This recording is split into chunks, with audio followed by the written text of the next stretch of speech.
Welcome to Telly Talk, where we talk about what's on the telly, and by that we mean what's on our mind, because we're Telly. I'm Tyler, and I played the drums in high school. And I'm Soul. I'm the main character of this movie. Today we're talking about the movie Whiplash. It is a movie that came out 10 years ago, in 2014. Damn, no reaction. Yeah. What about it? It's like a little dramatic 2014 does feel like 10 psychological. Years ago. It's a little dramatic psychological movie about a guy movie. who plays the drums really aggressively and has an abusive music teacher. And it's a movie that we're watching for Soul's Movie Month. This month we are watching 4 movies that Soul feels like represents them as a person. Last month was my movie month. And then we did our little crossover with Little Women and Ironclaw, and now we're here in Soul's Month. And Whiplash is the first movie. Yep. And I've seen it one time before when they showed it to me, like 2 years ago. And I haven't rewatched it since, but damn, is it good. I watch it like once a year. Just whenever I'm feeling... Whenever you have a dream about our high school percussion director. We both played the drums in high school, and this movie is all about playing the drums. So it really hits. But in college... Yeah, and when we were in high school, we had a percussion director who was sometimes not nice to us, and Soul projects this onto this movie. Sometimes? Not even projects. I literally lived through this experience. Twice. With 2 separate teachers. If I had a nickel for every time that I went through an abusive relationship with my percussion teacher, I'd have 2 nickels. Which isn't a lot, but it's weird that it happened twice. It's been hard. Whenever someone asks me my favorite movie, I'm like, Whiplash, and they're like, why? And I'm like, listen, do you want a 20-minute explanation? I'm like, I don't Soul think was we so have a good traumatized relationship to from trauma our dump high you. school percussion directors that they no longer will get matching drumsticks tattooed with me. Yeah, no, I won't.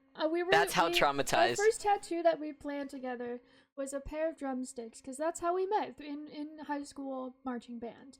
And we were both not originally supposed to be playing percussion, but we both have fucked up feet. Yeah, we need to do like a how we met episode. We really need to do like a little story time. We do. It's cute because we're the same person, and then we split into 2 in 4th We need to do grade, a whole episode to explain this. This movie means a lot to me because I am the main character, and For once, I'm not the main character. It's you. it's me. Usually I'm the main character. I have main character syndrome. So like if there's a boy and he's the main character of the movie, somehow, some way, he is me. Except this one. Except this one, because you didn't go with what through I went through. I did a little bit, to be fair. Our senior year of high school, when I was the battery section leader, our percussion director did make me cry after rehearsal 3 times. 3 separate times. 3 separate times. Yeah. He made me rant on my private Instagram. Do you remember when I would just like post my private Instagram like crying about him? Yes. Because he was so mean to me. I was, by senior year, I was already dealing with it since probably sophomore year. And Sophomore year, sick of yep. it, and that year I fought back with him. I would talk back to him all the time. Is this just a He'd be trauma like, dumping why episode? Are you being like this? And I'm like, because you're being an ass. That's why. I mean, we can't trauma dump about our high school percussion teacher. I did get him to quit his job, so I liked bragging about that. That was like a fun fact I would say. When I got to college, for some reason, in freshman like welcome week, you essentially have this trauma dump session with your welcome week group. It's like so weird. But we were sitting on top of this parking garage on the tennis courts, and we all went in a circle and trauma dumped about our family. And I was trauma dumping about this experience. And I was like, and I got him to quit his job. And everyone was like, yes, you go. Go you, man. But I did it a little bit differently than what happened in Whiplash. I wish I could do the way it did in Whiplash. Because that was epic as fuck. This movie is honestly the perfect visual representation of like authoritative abuse, where someone has authority over you and they're abusing you, and it's just like what that can do to a person. And unfortunately, this is kind of what going into music is like, because it's not only high school band, but it's also they're professional like drum corps that treat people like this. There's the WGI groups that treat people like this. There's colleges This that is treat just people drumming like culture. this. This is music culture. Like this is music culture. This How is are what you I wrote on weird? Instagram. Hey, that was a 4-hour rehearsal, not a 3-hour rehearsal. Crazy how that means I missed 25% of it and not 50% of it. Absolutely wild how time works. Isn't that insane? Anyway, why was Jackson, who is like 13 years younger than you, better at being like, hey, it's okay to be injured, it means you'll heal and get to do more in the future, than you, who is just like, this is your fault and you're screwing everyone else over by not magically being uninjured? Like, I am trying so fucking hard. I practice for hours and hours every day, and when I'm not practicing, I'm icing my ankles. I'm sorry my best isn't good enough, and all you do is fucking gaslight me. Like, I absolutely did not promise you I'd make this work. I said I'd try my best, which is what I'm doing. God, I want to be out there more than anything. It kills me to sit out. I feel like such a disappointment. If I'm sitting out, it's because I'm in so much pain. I literally would fall on the field and hurt myself way more. I am not sitting out for shits and giggles. All you had to do was be like, hey, you aren't marching enough and we can't risk that next comp, but it's not your fault, I understand. And I would have been like, that's fair, but no, you had to act like it was my fault and I was hurting everyone else and you by having the audacity to be injured and sitting out the amount that I need to instead of the amount you want me to. Like, haha, sorry I'm hurt. I promise it bothers me more than it bothers you. Crazy how I predicted he would be mad, and I sat out literally as I sat down. I said out loud, Dan is going to be so mad at me for this and will probably talk to me after rehearsal. And you know what? He did, and then made me feel horrible, like a horrible disappointment, which I already tell myself I am for sitting out, and then made me cry for a long time. What else is new? Man, my feet ache so bad. I need help. I'm going to the school's physical therapist tomorrow because I'm really fucking up my newly rolled ankle by continuing to be on it. It hurts worse and worse every hour. My dad thinks I'll have to be out for a few weeks because of it, but that would kill me. You missed so much important stuff tonight. You can't keep doing that. I know. I don't want to miss it. I was literally being like, holy fuck, this hurts the entire time I was on the sideline. I will take however long of a break I need to not fuck myself over for life for fucking marching band. Thank you very much. You promised you'd make this work. I didn't promise you a fucking thing. I made it so fucking clear that I didn't know if I could be on the drum line. It was a risk and you decided to put me there, but I was gonna try out and you and Chris could decide that was all I ever said. Stop making shit up to be mad at me for. Like, you were not concerned for my health in the slightest, like literally everyone else, because I was obviously in pain. You saw me sit out for an hour and 15 minutes instead of being like, hey, are you okay? You're like, what the fuck, this is dangerous. Not for me, but for you. You might not be able to do the comp. I don't know, consider. My safety is more important than marching band. I don't control the fact that I can't walk. Anyway, I want this more than anything, and I can't walk, so like, what happens when that unstoppable force meets the immovable object? You know what I mean? And I just wrote that on Instagram at 17 years old. Is there no character cap to an Instagram caption? I guess not. Jesus. And to put that into perspective, Soul has about 20 times the issues with our percussion director compared to me, and I wrote that. Yeah. If that puts anything into perspective for you. Honestly, that sounds exactly like what this movie is, but replace feet with hands. Holy shit, no, you're right. Maybe I am the main character after all. You just forgot it because it was traumatizing, but I've just been through it so much that it's the only thing I remember. Yeah, I forgot that I felt all those feelings. Okay, I just want to say that since I've started anxiety meds and testosterone in October, I feel so chill, like, all the time. I'm calm. I don't have, like, big feelings anymore. But when I was a teenager and, like, not on anxiety meds or testosterone, I had so many big feelings at all times. I had, like, ages 15 through, like, 18, I had so many feelings, like, big feelings. And now I'm reading that and I was like, damn, I felt all those things. That's crazy. Not to say that I don't have any feelings now, but they're not big anymore. They're just like, I'm chill. I have like a normal amount of feelings and not big feelings at any given moment. You're just like, yeah, whatever. Like, yeah, I'm just chilling. I have feelings, but they're not like soul crushing. And I'm reading that and I was like, wow, I was feeling some big stuff. Okay. Before we trauma dump about our personal lives more, we're gonna talk about the movie. We have been recording for 13 minutes, and all I said is that it was a movie that came out in 2014. Yeah, so basically it's about this kid who's 19. He just got into this conservatory in New York, Shaffer Conservatory. It's a music school in New York. and he is in the lowest jazz band. He's the drummer. He's not even the core drummer. He's the what did they call him? Assistant? Alternate. He was the alternate drummer, which means you're just like the backup if the first one can't show up or play for some reason. But one day the director of the top jazz band at the school saw him play and was like, you have potential, but like in his abusive way, by just being like, you suck and you're stupid, and walked out on him.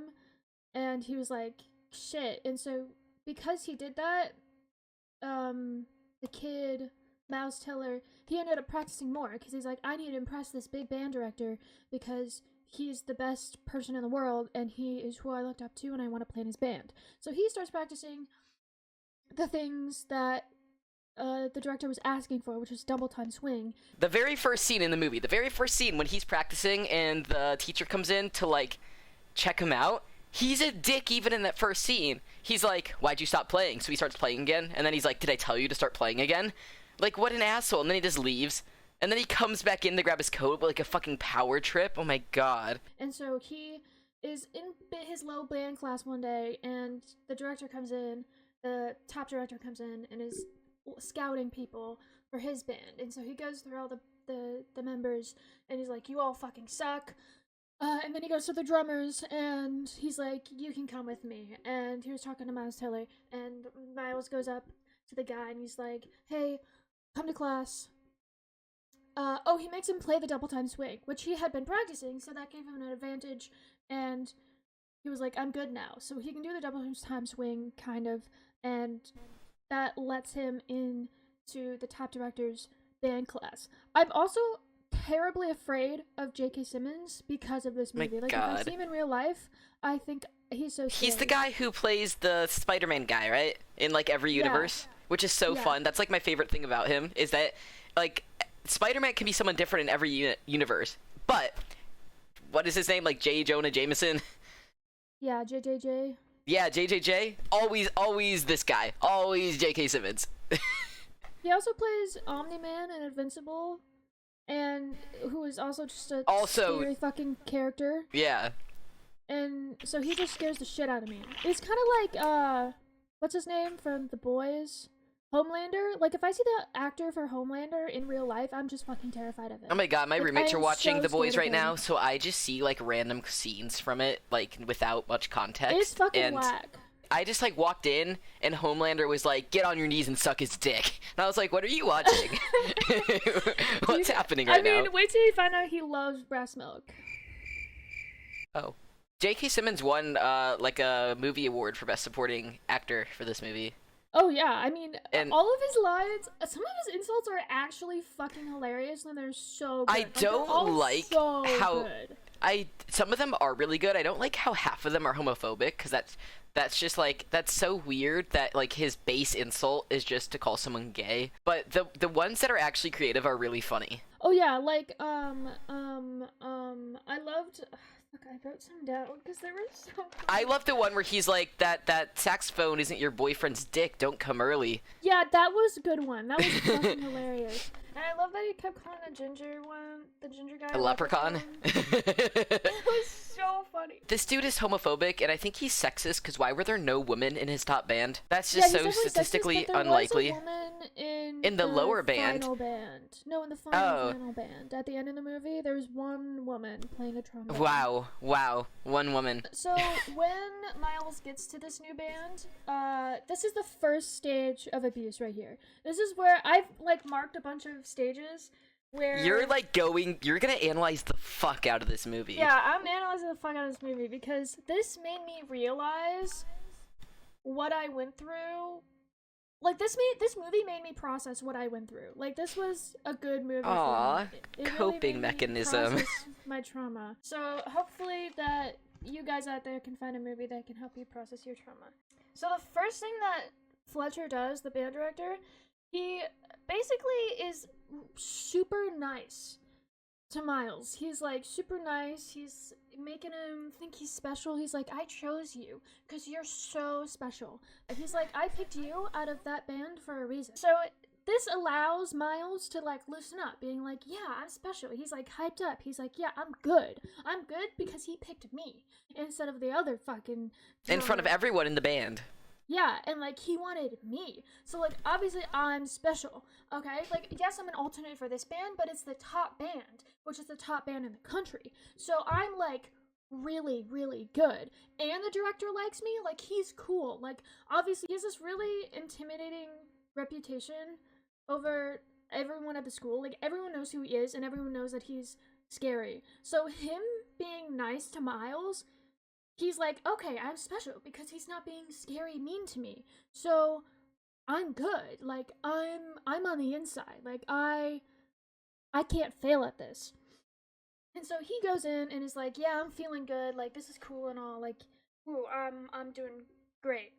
And so then when he actually gets to the class, he witnesses Fletcher being abusive. He watches him yell at people, insult them, verbally, physically, and sees his scary side. But he's like, I'm good, because he was nice to me. He made me feel special, and he hasn't yelled at me yet. And then, when it was his turn to play...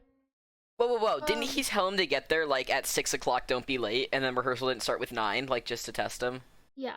Like, that was fucking with him. That was even just testing, like, if he would go through with it, which is a really shitty thing to do. Everyone else showed up less than 5 minutes before class started. And I'm surprised. If he has that much authority and fear with these people, I'd be there, like, 3 hours early. Yeah, those people were so casual coming in talking about, like, sex and stuff. And setting up so quickly. Oh my god. I like when all the people come in and start setting up. It's like all the little shots of people setting up their instruments is exactly what being in a band classroom was like. Like, that just really hit, like, the nostalgia, man. And then right when Fletcher walks in the door, like, right on the dot, everyone stands up like he's a fucking general and he's, like, gonna fucking shoot you if you move. And I mean, he it's is. terrifying. I hope that man can't own a gun. I mean, he can't anymore because he's guilty of making someone off themselves. So it's Miles' turn to play for the first time, right? And Fletcher's like, okay, we'll take it a bit slow for you. You know, you're the new guy. You haven't looked at the music yet. We'll take it. We'll be nice to you. And so he's like, yeah, like, he's going easy on me because, you know, it's my first day, my first time looking at this music. I'm literally sight reading right now. And he does good, but then he, like, fucks up a little bit. And he's like, oh, that's okay. That's all right. It's good. It's like, we're okay. We're good.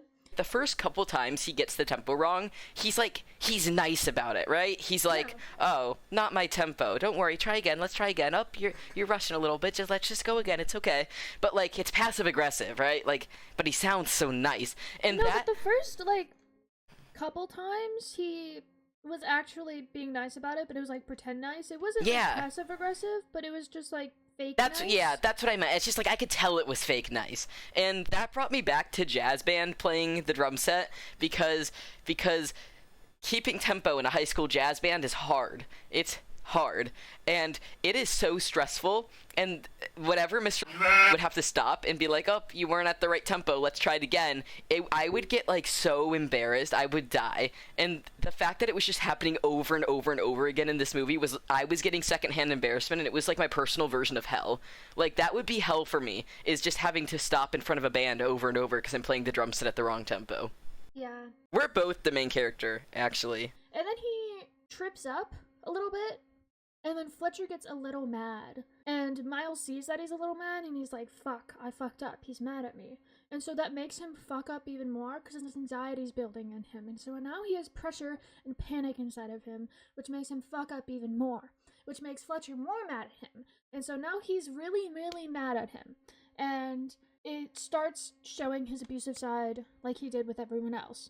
And so now he's like, fuck, he's mad at me. And so at this moment, Miles is like, wait, am I not good? Am I not special? Because he's now being mean to me like he's being mean to everyone else. I guess before he starts playing, they take a break. And that's when Fletcher gets to know, he starts asking Miles about this is like the love bombing part. Yeah. He's like, oh my god. You.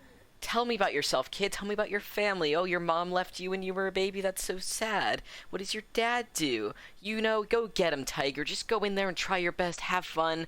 Have a good time. I'm happy you're here. Yeah, and then after he starts fucking up, he starts insulting him with that information that Miles gave him. So he about calls his mom him, like, leaving a motherless, him. He's like, this is why your mom left you. You're a shit drummer. Yeah. And he's like, this is why your dad is no greater than a high school teacher. And then he throws a fucking chair at his head. Yeah, he throws a chair at his head. He starts slapping him because he's rushing. He makes him count, and then he slaps him slightly early to show that what rushing is. Yeah. And then also, fun fact, when he asks him to count at that 215 BPM, he's actually counting exactly 250 BPM in the movie. Like, he's counting right on the tempo. Okay, so something he was correct. Something that I want to ask you: did the actor learn how to drum for this movie? Yes. Because he plays the drums like a fucking beast who's been playing the drums since he was 3 years old, like with hardcore training. And how did he learn? How did he get that good? So, like, in a short amount of time. He's been drumming. He's a self-taught drummer who has been drumming since 15 years old. He didn't do all of it. He did about... Oh, shit. Okay. I thought he did, like, 60%, but actually he did 90%. So anytime he was on screen playing drums, that was actually him. They obviously did, like, an ADR situation for, like, the band situations. But, like, whenever he's in class or, like, close-ups on stage and stuff, that's him drumming. Yeah, like... Dude got so fucking good for this movie that, like, it was like, it fits the character. Bro must have had to practice so hard, like, hands bleeding. He is in character. Method acting, mate. Whenever he was in that practice room, like, sweating, bleeding, crying, that was actually just him practicing for the movie. It wasn't even like, part of, they were just like, just record him practicing. It's just accurate. That's just how drumming is. You know when he does that whole thing where he's like, someone's out of tune, and then he goes up to the one guy and is like, is it you? While Fletcher was abusing his students, he, like, stopped the band because a player was out of tune, and he started going one by one to figure out who was out of tune, and he already knew who was out of tune.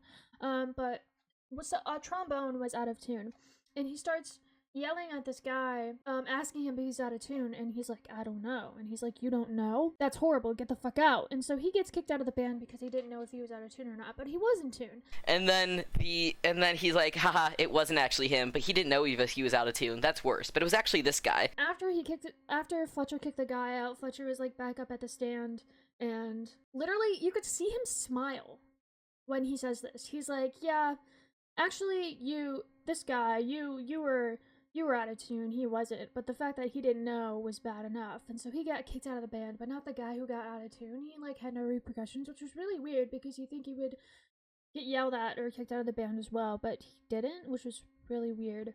I'm just saying, is it not also bad that the other guy didn't know that he was out of tune? That's what I said! It didn't make sense. It doesn't make any fucking sense. He's just on a power trip. What does he make Miles say when he's, like, yelling at him and he, like, sheds, like, one tear?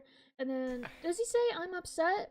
Yeah, it makes him say, I'm upset, like, a million times. Okay, so that actually happened to me in real life, where I was crying and my teacher made me say, I can do it, like, out loud, and I was like, I can do it. And he's like, no, like, you mean it, like, out loud, like, louder. And he literally made me, like, scream, I can do it, in a fucking hallway, while I was sobbing, crying, right in front of him. So I got kicked out of rehearsal. I went to rehearsal thinking, oh, we didn't do anything new this week. But actually we did. We learned a whole new warm-up that she didn't fucking tell me about, and she chose not to tell me about. And so I got kicked out of rehearsal for not knowing it, which I was out in the hallway having to learn it. I was learning it by myself, and one of my teachers came out, the abusive one. He came out and stood in front of me and was like, play. And I was like, okay. And so I started playing. He didn't even, like, tell me anything. He didn't tell me to correct anything. He would just stand there and watch me. And I would do the warm-up, and he would be like, do it again. And I would do it again, and he'd be like, do it again. He'd be like, do it again. He'd be like, do it again. And I did it probably, like, 10 times. At that point, I was breaking down. He was like, do it again. And then I just, like, put the mallets on the board, and he was like, what are you doing? And I just, like, sunk down to the ground and just started sobbing. And he was like, what are you doing? Get up. And I was like, are you fucking kidding me right now? I just started sobbing. He's like, you have to stand up. And I was like, I literally can't move, talk, or breathe right now. And you're telling me to stop and stand up? You are an asshole. And he just like walked over to me and was like, what's wrong? What is wrong? And he wasn't even being nice about it. He was like, what? He's like, done with my shit. I was like, what? I didn't even do anything. You're literally watching me actively sob on the fucking floor. And you're just being an ass about it. And he's like, what's wrong? You have to tell me what's wrong. Or like why are you crying? Like, stop. And during that time in my life, I was like busy not only with that, but also regular school and also my own personal life. Like, I was just busy. Every aspect of my life was busy and complicated. And I think the only words that I got out were, I have so much work to do. But I meant that about my entire life, but to him that only meant to like this, for this warm up, for this group. And he was like, yeah, you do, but that's nothing to cry about. And I'm like, are you fucking kidding me right now? You're not the only reason I'm crying right now. You're not that special, trust me. And he made me stand up, and then he was like, he literally did the thing that Fletcher did in the movie. He was like, I picked you for a reason. I picked you because I saw something in you. I saw this drive in you. From the first rehearsal, you were bad. You were really bad. But the second week, I saw that you were really good, and I saw that you had improved so much. You had this drive in you, and like I picked you.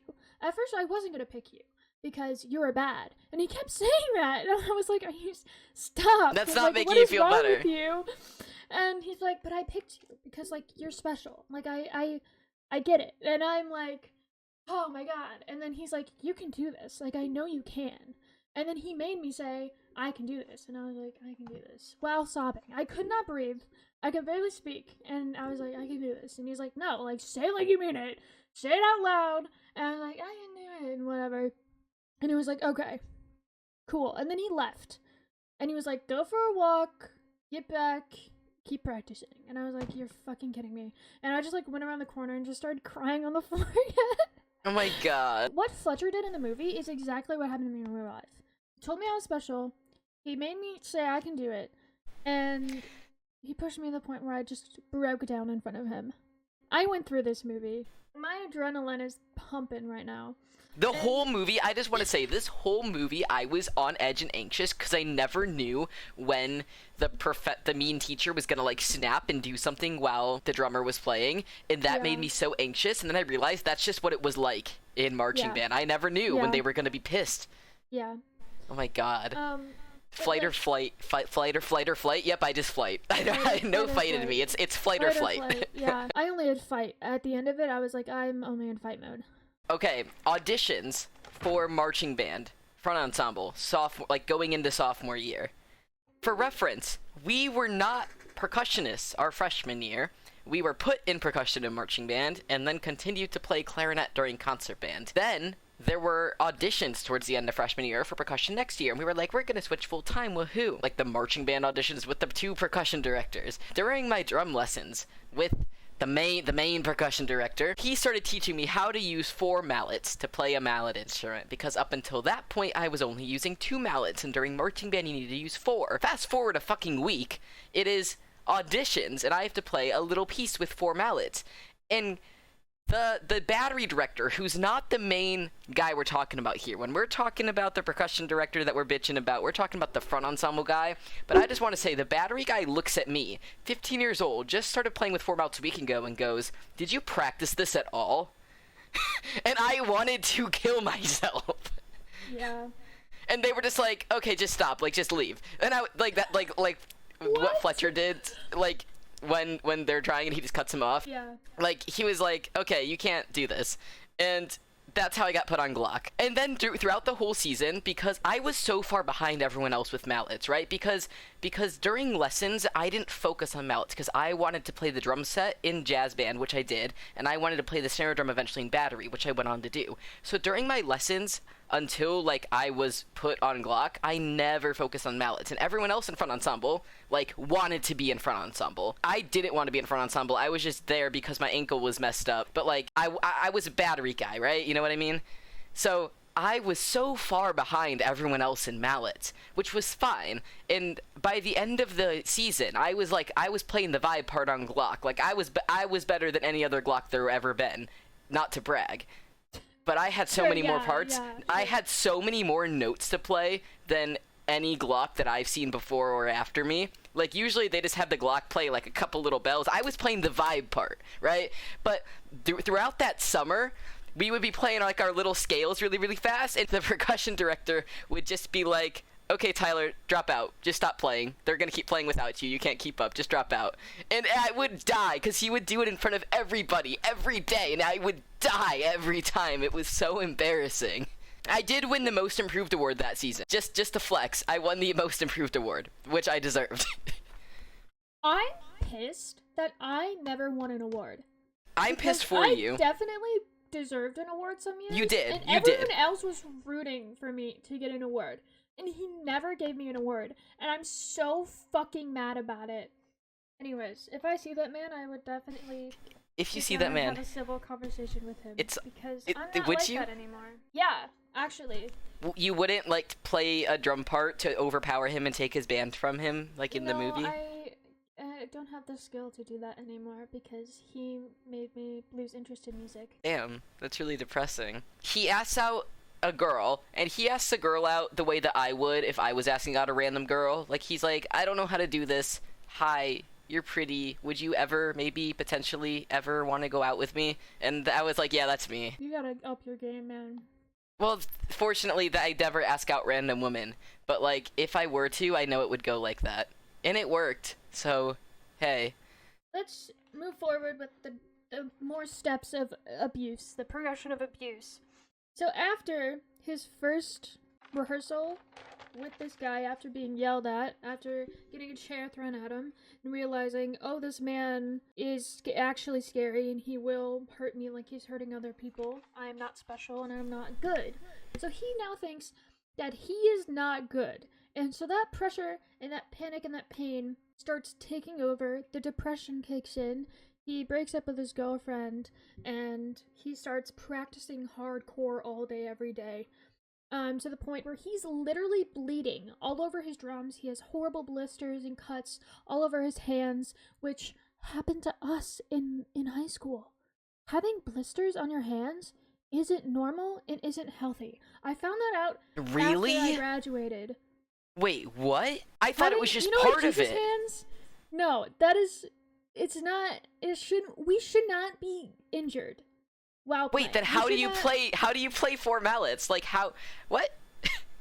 You can play, my senior year, I never got a blister. What? My hands were healthy. How is that achievable? Ava was taping her hands, like, all the fucking time, and I was like, girly, you're pushing yourself too hard. And just like, nah, it's normal. Like, Jesus hands is not normal. A normal amount of practicing should result in no blisters? Yes. Oh my Also, God. holding the mallets correctly. Oh my God. For reference, Jesus, we call it in percussion, we call it Jesus hands. It's when you're holding four mallets.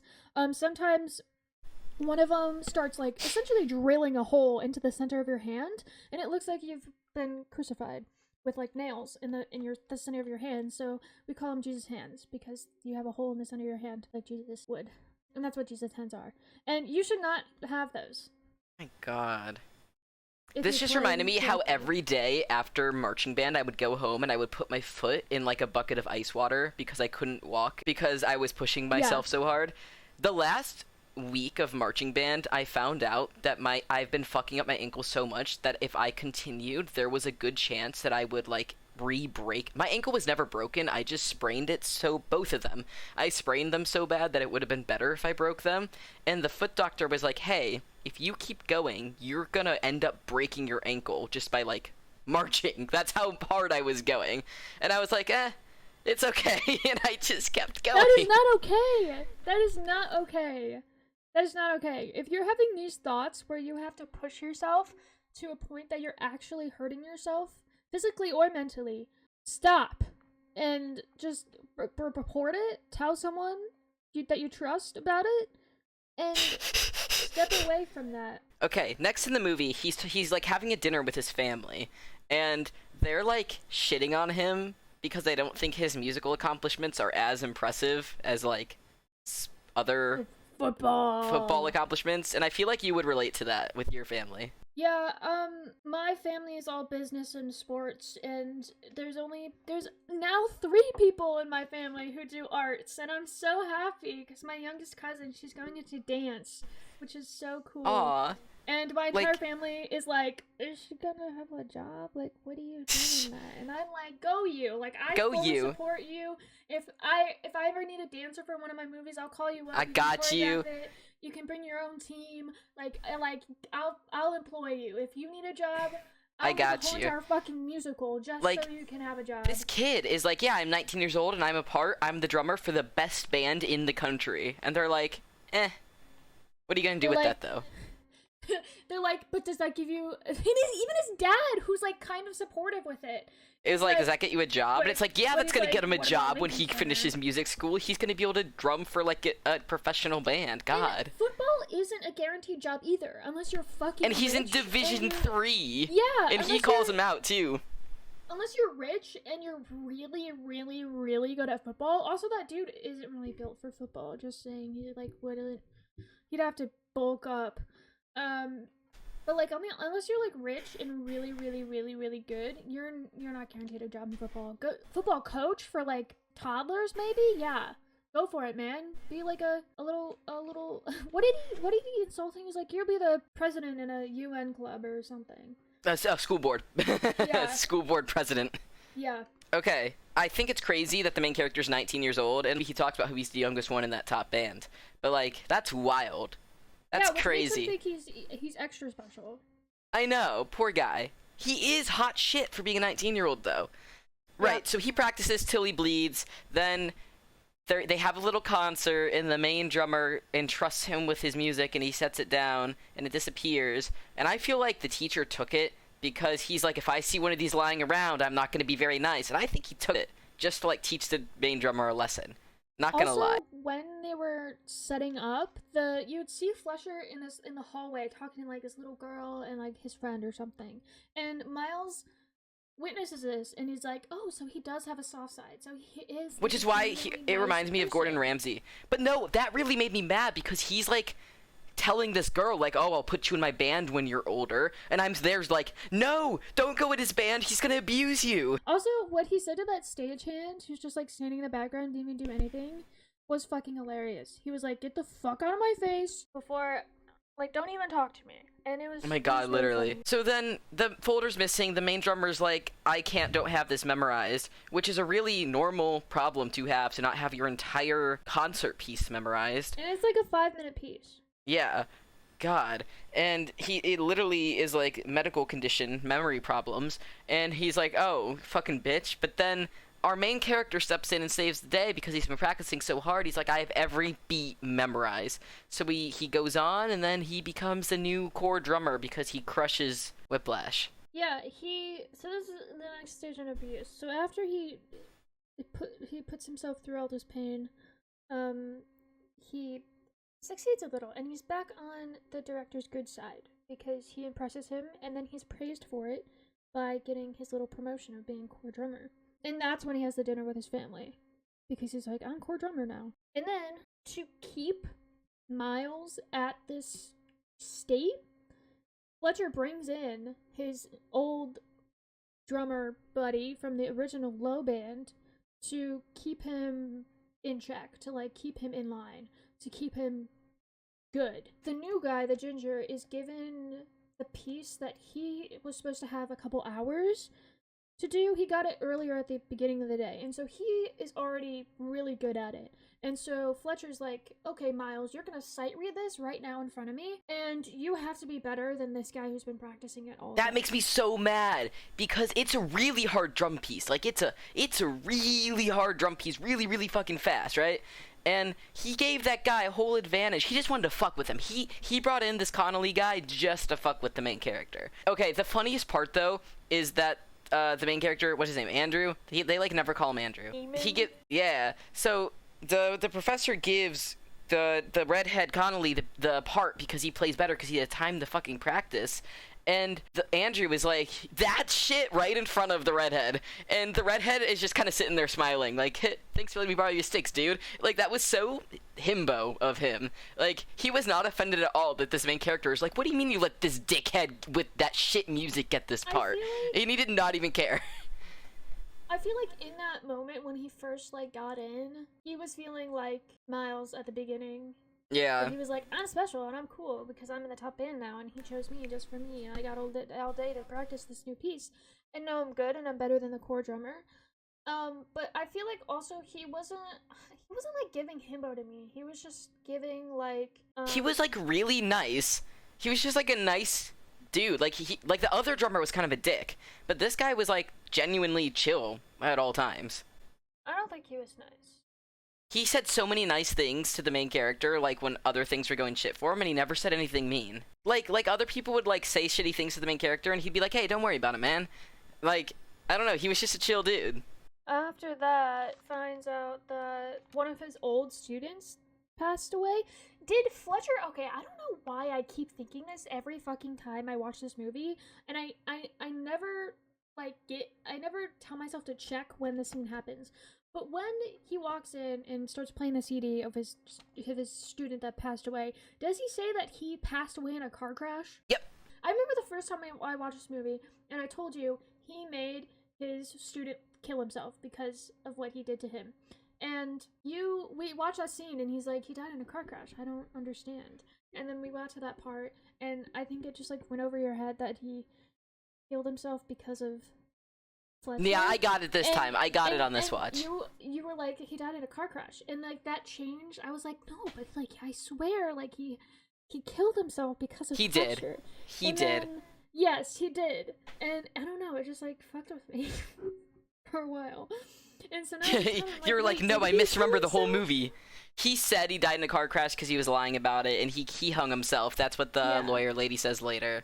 And they said that he was depressed, and that started when he started working with Fletcher. Because he was going through the same things that Miles was. After that, Fletcher's kind of in a mood. And so they start playing the new piece, the really, really hard piece. And none of the drummers can get the tempo right. So they spend 5 hours. 5 hours. 9 p.m. to 2 a.m. 5 hours playing. They weren't even playing. They were just like playing a measure just to get tempo. And the rest of the band literally went on break for 5 hours. They just kept rotating and playing until they were all sweating, bleeding all over the drum kit. And he probably hit them. But he didn't show it, but he probably did. It was horrible. Yeah, that scene was a lot. It was 5 hours of them playing the fastest beats known to man, and it not being good enough, and him insulting them, and them just like all sweating, and he stopped them after 10 seconds, and then would have another one go, and just rotating like that for 5 hours until finally the main character got fast enough, and he kept like testing him, like he was just like throwing shit at him and like kicking shit around him to like see if he would still keep playing, and he started bleeding all over it, and he was like, okay, you got the part. Yeah, he's like, you earned it. And then they got to the competition, and on the way, Miles, his bus broke down, which made him have to get a rental car and drive there, but he left his sticks at the car rental place. And for some reason, he couldn't borrow sticks. I don't understand why. It's weird. So he had to drive all the way back. And when he confronted Fletcher about being late because his bus broke down and he forgot his sticks, he stood up to him for like one of the first times. Okay, it was really great because he was full on arguing with him. And I feel, even though it made Fletcher mad, I feel like he respected it to some degree because he didn't kick him out. He literally was like, okay, if you can go get your shit and come back here, you still get to play. Like, he was waiting for him. He was like, I can cut you. And he was like, you would have a long time ago. And he's like, try me, dude. Like, I will cut you. And then he's like, I'm going to go get my sticks. And he's like, if you're not back here. And I'm like, oh, so you're not cutting him. It's like you kind of need him. Like, if in that moment, in the car, while I was driving, I would have been like, he needs me, because he would have cut me in that moment. He's got 2 other drummers that can play the part, but like he knows he's the best. So like he needs me. So like obviously I'm the best, and I'm cool. Bro was just stressing out driving that car. And when he was driving back, he gets hit by a fucking truck. And his only priority in that moment is to get back to the fucking concert. The adrenaline is going through him like crazy in that moment. He has a concussion, probably broken bones. He's bleeding profusely from his hands, from his arms, from his head. He gets onto the stage, and everyone's like, what the fuck is wrong with him? You literally look like you got hit by a truck. And he was like, I was. And he starts playing, and he fails because he got hit by a fucking truck. Because his body just gave out on him when he was drumming.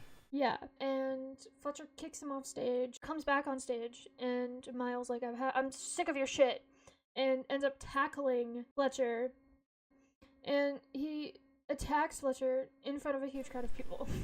And in that moment, I wish I could have done that to both of my teachers. I wish I could have just fucking beat the shit out of him. But I couldn't. And then this is where he's confronted by that social worker or someone, that lawyer, to get a anonymous statement about Fletcher so he can be fired from his job for being abusive, because he's not only done this to this kid, but also multiple kids and everyone that he's ever worked with. He's been linked to someone's suicide. So in that moment, he gives an anonymous statement, and Fletcher's fired. Also, the fact that Miles was contemplating on whether or not to turn Fletcher in, he sat there and was like, should I do it? Should I not do it? And his dad's like, what are you doing? Why are you defending him? He ruined your life. That's what I really had those same thoughts. I was like, should I do? Because before the letter, I had a bunch of other options that I was trying to pick from, whether to publicly be like, this man's fucking abusive, stay the fuck away from him, he needs to quit his job, and privately tell someone of authority over him. And in the movie, the lawyer lady was convinced him by being like, you gotta make sure he doesn't do this to another student. And that's kind of what we did when we made him quit his job with the letter. We made sure he didn't do it to another student. Obviously, Miles is kicked out from that college because he attacked a professor. And at this point in the movie, this is where my life ends. This is where my life ends, and now I'm here. I feel like the movie ends here, and then it doesn't. It doesn't, because it gets better. I forgot the movie continued after this point. From here on out, I was like, oh, I didn't know this was happening. In my mind, the movie was just him practicing till he bleeds and then doing a good job and getting yelled at. I thought there was more time spent on him practicing till he bleeds. It really was just a quick scene. To me, that was the whole movie in my memory. Really? Yeah, I don't know why.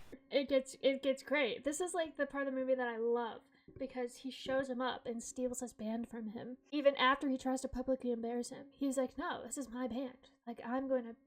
You're a fuckwad. Also, the fact that he went back to him and was like, yeah, I'll join your band.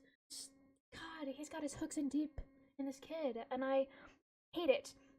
Also, the fact that you argue with children, but not children, but dude was beefing with a kid. Yelling and arguing with a kid that's less than half of your age is fucking embarrassing and childish. That's what we said, isn't it? It's exactly what we said him. But we were half of his age. But after he's fired, Miles is walking around the city and sees Fletcher playing in this little bar, this little jazz bar, playing piano, and he sits and watches him and tries to run away before he can see him. Bro was not good enough at piano to be acting like that, by the way. They talk a little bit. I wish I could sit down and just get closure. I just need closure. That's all I need from him. This was a nice closure moment if it didn't continue. I just need to sit down with him, and I need him to verbally say to me, I read your letter, and I understand what you said to me. That's all I need him to say. I don't need to tell him, to tell me I'm sorry. I don't need him to tell me, I didn't, fuck you. I don't care. I just need to know that he read my letter, and that he understands fully what I said to him, and that he's trying to be a better person. That's it. I don't need him to apologize. Taylor Swift has a song about this. I feel like he's too egotistical to apologize to me. Taylor Swift has a song called Closure, and the lyrics are, yes, I got your letter. I just thought you should know that. It's literally called Closure. and it's about getting a letter. Well, Have I got a song for you? and also it's so childish that Fletcher knew that Miles got him fired and then decided he's like, I'm not done with this kid. I need to get him back for what he did to me. He planned this. He planned this fully. Like, I feel like, what would he have done if he didn't? Like, he came up with this on the spot because he didn't know he was gonna see the kid there. No, he like, on the spot, band, right? He had the band and he had the competition. I'm guessing he just like kicked off his drummer like when he found Miles.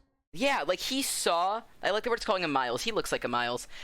He saw Miles and just came up with this plan to get him back on the fucking spot. And must have kicked out his drummer just to embarrass Miles, which is also embarrassing himself a little bit because it's his conduction, but it embarrasses Miles more because there's so many important musical people watching that it's like he's trying to ruin his drumming career forever by making him look like a fool on stage. Yeah. So Fletcher plays a song, the first song they play. He didn't give it. It's like a surprise special song that Fletcher made the rest of the band rehearse, but not Miles. He didn't tell Miles, didn't give him the music. So Miles, he told Miles it was going to be a completely different song. Well, no, they do play the songs that he told him. The first song was just a surprise special song that he didn't have. I thought it was a completely different set list, not gonna lie. Before, I also thought it was a different set list, but I really listened to it, and the rest of the band wouldn't have known how to play Whiplash or Caravan or anything, but they did. Because they had the music. But it was just that first song. So when he embarrasses Miles, Miles is like, fuck you, and he gets off stage to like I do think it's crazy that Miles agrees to go and play for him again. Like, that really going crazy. back to your abusive relationship. I would have beat the shit out of him up on the street. I would have whipped that man's ass on that New York street. Like, I understand, but like, oh my god, it's crazy. Miles like hugs his dad, and his dad's like, let's get out of here. And then Miles is like, no, fuck this man. This is my band, and this is my chance to like get signed and be a great drummer. And so he goes back on stage, and while Fletcher's announcing the next piece, Miles starts playing Whiplash. And everyone's like, what are you doing? And Fletcher's like, you motherfucker. And I love when he's like, I'll kill you. And he says that to Fletcher during the second song too, when he's like, I'll kill you. And Fletcher's like, you fucking bitch. I love that moment. That's my favorite. I love when he tells I love the bassist, because during the first song, when he's like doesn't know what's happening, he's like, what the fuck are you doing, man? And then he starts drumming to cut off Fletcher, and he's just like, hey bassist, I'll cue you in, start playing. And he just does, like, he just goes with it, and I love that for him. It's like, I love that he steals his band from Fletcher. And I hate that Fletcher is like, oh yeah, I'm part of this, and starts like cueing Miles. I hate it. And I love when he went up to him and Fletcher's like, I'm gonna fucking kill you, like I'm gonna get you back for this, and then he crashes the cymbal in his face. Oh my god, yeah, that's my favorite part of the whole movie. Such a power move. I'll kill you! And Fletcher's like, I just think it's crazy that Fletcher is like, well, if I got fired, I'm gonna take down this kid's whole music career with me. Like, why are you beefing with a kid like that? That is so fucking crazy. That is so crazy. My god, asshole. And then the movie just ends. Oh my god, I need closure. The closure is that he gets signed, Fletcher keeps being him, and they go their separate ways.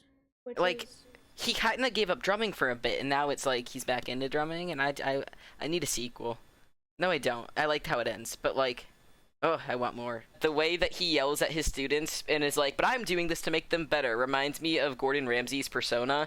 Like, I know that as an actual person, Gordon Ramsay's a great guy. Like, I know that. I know that he's a very nice person. But he also has this TV persona on his shows where he like yells at chefs, and it makes me really, really, really mad because it's not constructive. It's just criticism, right? And I watch it with my roommates, and they're like, but that's his point, is if he yells at them, it'll make them better and they'll rise to the occasion to overcome it, and if they don't, they just weren't cut out for it. And that's this guy's exact logic. He's like, a real Charlie Parker would never get discouraged. I don't care if I'm discouraging people because they'll rise to the occasion if they're really that good. And it reminds me of how I talk about Gordon Ramsay with my roommates, and it makes me mad. He said this line where they're like in that restaurant, and after that he had got kicked out and whatever, where he said that, and then Miles goes, "But is there a line like where if you push them too hard and you'll discourage the next grade?" And he's like, "No." He's just like, "No." No, the next grade wouldn't be discouraged. And I think that's bullshit, because for every person that you could build up by being a dick to them and they want to rise and overcome it, there's at least as many other people that you're discouraging them when the way they need to be built up is to be encouraged. And yeah. And then Miles' character ends up proving him right, because he does rise to the occasion. And then Yeah. Fletcher also says there's no more harmful word than good job. But it's so shit, and that's not true at all. And he makes such a good argument, and then the movie like proves him right, and that's my only problem with the movie, is it's kind of like, oh, this guy's a dick, but his reasoning is true. And no, it's not. No, do not do this. And I feel like if you actually think about the movie critically, you are supposed to take away the message that like this is wrong, but I feel like too many people would watch this movie on like a surface level and take away the message that like if you do want it bad enough and try hard enough, you can achieve the success even if you're discouraged. But it's really about how like that just fucks you up as a person. Like a kid killed himself, he broke up with his girlfriend, like, oh my god. I think the first time I watched this, I did have that thought where I was like, yeah, if I push myself hard enough, I can get there. Yeah. But then I realized, no, this is horrible to me mentally, physically, and emotionally, and I was reading about like reception for this movie, and this movie has really great reception. It's like largely considered like the best movie of the year, one of the best movies ever. But a critic said something like, he like argues against Fletcher, and he goes that it distorts jazz history and promotes a misleading idea of genius, because Fletcher isn't making a Charlie Parker, he's making the kind of musician that would throw a cymbal at him, and that Whiplash honors neither jazz nor cinema. And I get what he's saying, because he's going in with the fact that most people will take away that surface level commentary of like, oh yeah, this is how you make a Charlie Parker. But if you go in deeper, it's like, I think the movie is critiquing that, and that guy just doesn't get that. But I like what he's saying. But I think he's going too far with it, thinking that that's the point of the movie. But like, I agree with what he's saying, but that's not the point of the movie. Does that make sense? Yeah. Yeah. I get it. The colors in this movie are oh so pretty. This movie is beautifully shot. Oh yeah, this movie's green, beautiful. And there's not a lot of green movies out there. It's very green. There's some yellows. It's so all pretty. Green and orange. It's really pretty. Who's your favorite character? My favorite character was the main character, because I relate to how like driven he is, and drums. There's not that many characters. Yeah, my favorite character is also the main character, which I think is the first time that I've ever said that. Ever. During this podcast. Not my first time, but certainly yours. Yeah, which is surprising, because I'm never the main character. I love him. He is me. I'm him. It's true. And if you relate to this character, please get help. What would you rate this movie? I want to give it a good 4.5 stars. It's beautiful. It hits. It's powerful. 4.7. I don't know, not like it's not 5. It's not 5 for me, but it's good, and it was better on the rewatch. I understood what was happening more. I'd give it a 5 out of 5. This is like my movie. Like I feel like it's like mine. Like I own this movie. Like if anyone is like, "Hey, have you seen Whiplash?" I'm like, "Oh, you mean my movie?" Like not the way that I made it. It's just like I own this movie. It literally is your movie. It's my movie. I mean, it is my movie month, so That's why. It is my movie. Please go watch this movie. It's one of the best movies ever made. We have a podcast that comes out every Friday, so you can watch it on every Friday. And we also have 55 episodes that you can watch before this one. Actually, 54 before this one. So you can check out. And you should also subscribe to us if you want to see the future episodes, because the rest of my movies for this movie month are cool. If you have ever experienced any sort of abuse like this, authoritative abuse like this, please be safe and report seek help. And seek help. If your teacher is abusing you, you can report it. You can. If you're a minor, please report your teacher for being abusive in any way possible to someone higher up than them. Goodbye. We should have an outro song. See, this is the outro song, do. Goodbye, goodbye, see you next time. See you next time. See you next time. Goodbye, goodbye, see you next time. See you next time, my friends.